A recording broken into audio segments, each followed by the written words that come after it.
The Little Match Seller by Hans Christian Andersen. It was terribly cold and nearly dark on the last evening of the old year, and the snow was falling fast. In the cold and the darkness, a poor little girl with bare head and naked feet roamed through the streets. It is true she had on a pair of slippers when she left home, but they were not of much use. They were very large, so large, indeed, that they had belonged to her mother, and the poor little creature had lost them in running across the street to avoid two carriages that were rolling along at a terrible rate.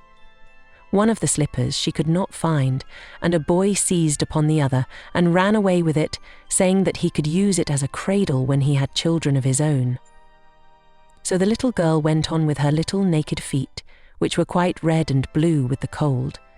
In an old apron she carried a number of matches and had a bundle of them in her hands. No one had bought anything of her the whole day, nor had anyone given her even a penny. Shivering with cold and hunger, she crept along. Poor little child, she looked the picture of misery.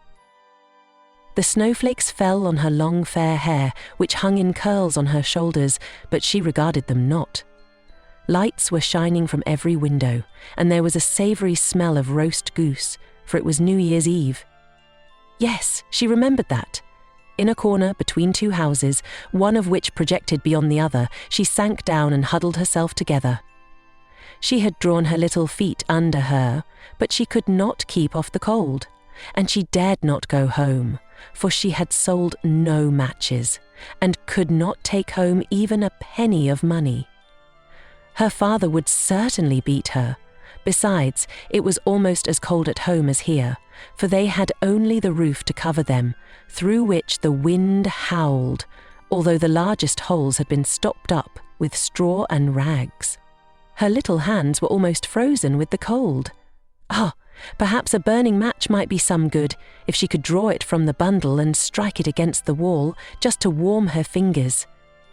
She drew one out. Scratch! How it sputtered as it burnt. It gave a warm, bright light, like a little candle, as she held her hand over it. It was really a wonderful light. It seemed to the little girl that she was sitting by a large iron stove, with polished brass feet and a brass ornament. How the fire burned, and seemed so beautifully warm that the child stretched out her feet as if to warm them, when, lo, the flame of the match went out, the stove vanished, and she had only the remains of the half-burned match in her hand. She rubbed another match on the wall. It burst into a flame, and where its light fell upon the wall, it became as transparent as a veil, and she could see into the room. The table was covered with a snowy white tablecloth, on which stood a snowy white dinner service, and a steaming roast goose, stuffed with apples and dried plums. And what was still more wonderful, the goose jumped down from the dish and waddled across the floor with a knife and fork in its breast to the little girl. Then the match went out, and there remained nothing but the thick, damp, cold wall before her.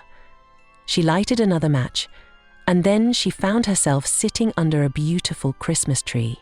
It was larger and more beautifully decorated than the one which she had seen through the glass door at the rich merchant's.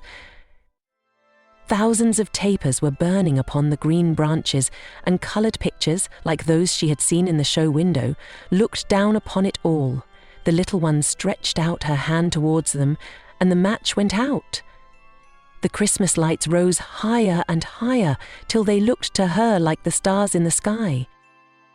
Then she saw a star fall, leaving behind it a bright streak of fire. "Someone is dying," thought the little girl, for her old grandmother, the only one who had ever loved her and who was now dead, had told her that when a star falls, a soul was going up to God. She again rubbed a match on the wall, and the light shone round her. In the brightness stood her old grandmother, clear and shining, yet mild and loving in her appearance. "Grandmother," cried the little one, "Oh, take me with you. I know you will go away when the match burns out. You will vanish like the warm stove, the roast goose, and the large, glorious Christmas tree." And she made haste to light the whole bundle of matches, for she wished to keep her grandmother there. And the matches glowed with a light that was brighter than the noonday, and her grandmother had never appeared so large or so beautiful. She took the little girl in her arms, and they both flew upwards in brightness and joy far above the earth, where there was neither cold, nor hunger, nor pain, for they were with God. In the dawn of morning there lay the poor little one, with pale cheeks and smiling mouth, leaning against the wall. She had been frozen to death on the last evening of the year, and the New Year's sun rose and shone upon a little corpse. The child still sat in the stiffness of death, holding the matches in her hand, one bundle of which was burnt. She tried to warm herself, said some. No one imagined what beautiful things she had seen, nor into what glory she had entered with her grandmother on New Year's Day. I hope you liked the story and are interested in more stories on this channel. If you liked it, subscribe to my channel and click on the bell so you don't miss any new stories in the future. Of course, I will be happy about a like.